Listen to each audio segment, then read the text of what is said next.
frontalt opgør med efterlønnen.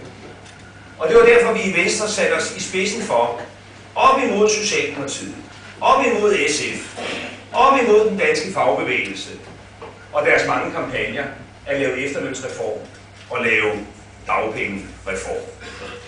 Det var derfor, vi før valget valgte af egen drift at lave et kasseeftersyn og gav nogle helt kontante og konkrete, men jo heller ikke alle sammen muntre svar på, hvad der skulle til for at sikre balancen i dansk økonomi, uden nye skatter, uden nye byrder, på en måde, hvor vi kunne sikre, at velfærdssamfundet kunne udvikle sig i de kommende år.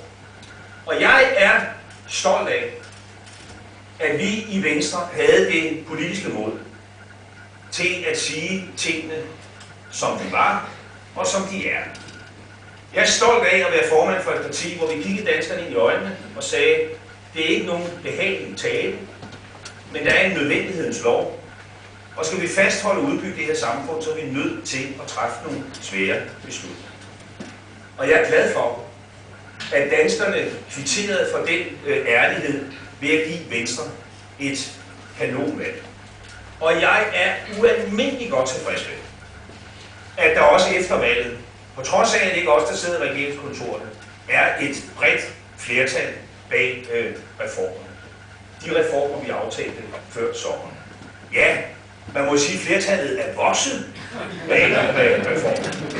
Og jeg tænker ikke meget på, at vælgerne jo altså har sammensat Folketinget på en sådan måde, at den reformalliance, som vi fik samlet, den blev styrket.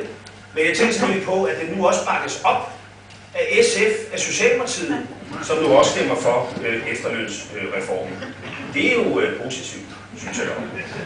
Så kan jeg forstå,